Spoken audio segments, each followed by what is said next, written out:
Transit namo kamay ito rin. Go, thank you. Alam mo.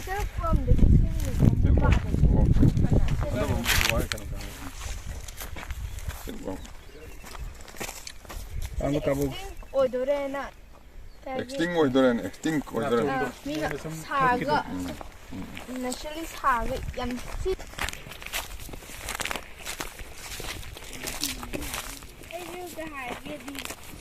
I plan the next step some deforestation hills kumbado hills maruko pa some ugumba like the trees to and I get tinga some thana some fruit trees kumba how get over fruit bearing trees akoy si thai si hana hang man prat deng thai lo atan thai maru na fruit bearing atan mo iba green jo area adagi kano tawraga heng usi usi lani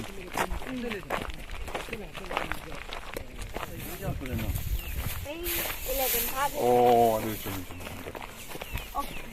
second October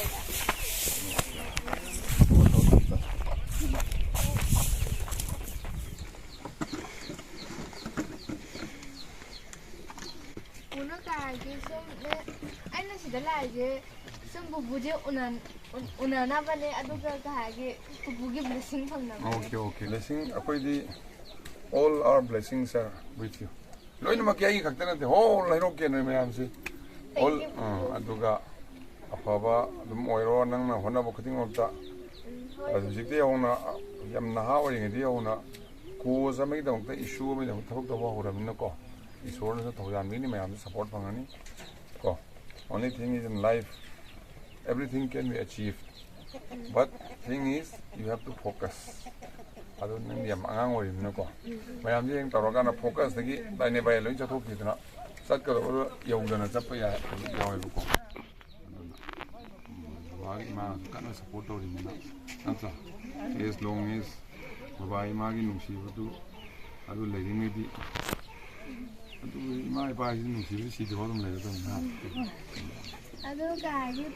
ai adu kana buda kasu hai ko buna to we id to view ko kaagi buna so next assembly gumba ya session gumba da so chelakanda ya so kasu speech kumba pil kanda ya kasu ngang kanda na kaagi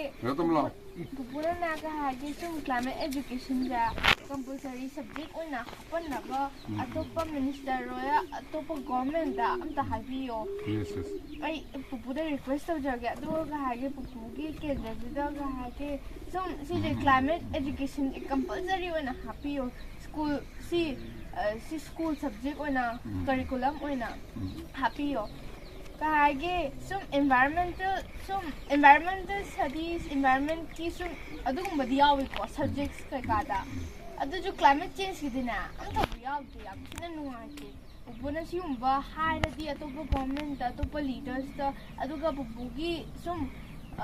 kinrajida to halati to ardi yam tina harawni adugi amta to bujera climate change tawni climate change it's burning topic ore na all over the world ko India so even ministries so environment forest environment and climate change hi climate change is uji kadai bu khanna ge kana akoi dinosaurs na tamme ko Kang the dinosaurs. I went to Mapugan and Bimakotameko. The TV quite chow was hazy kind of dinosaurs. They are already extinct. Moigi skeleton movie from a mang. At my town now, one day there is a fear. Human race, Mui by dinosaurs come now,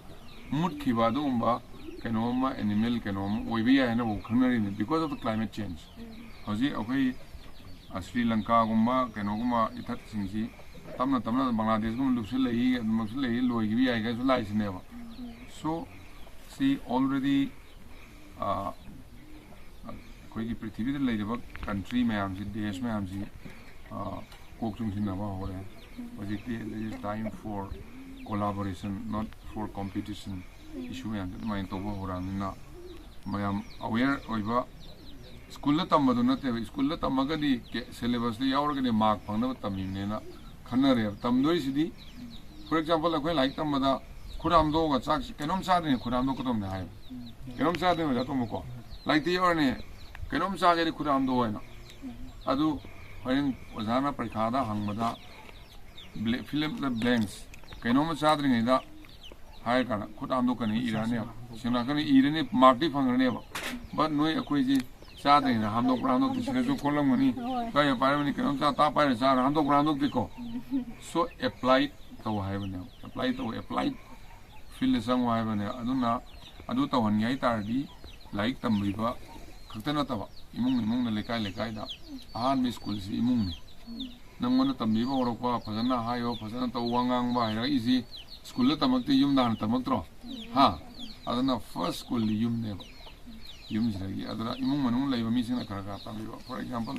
polythene sin na bagi bad effect kaino apoi kana da climate ka am change lai Laina. I am NSPM. Yes, adu singdo. Nang na piuda na mamina so piraba mana so koi loina khangaga ekai leka to nei na leira di adu masana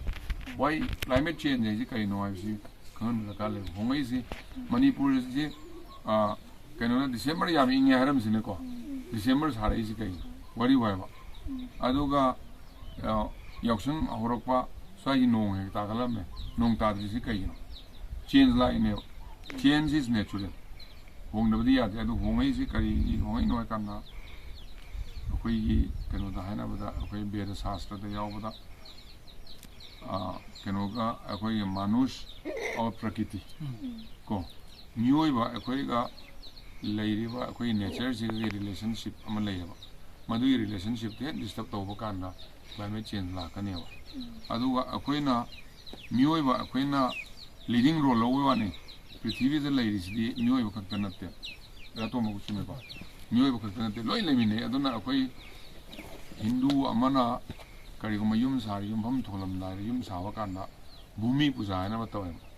bhumi puja ka yi tawno khangba hauram u ya that ki ba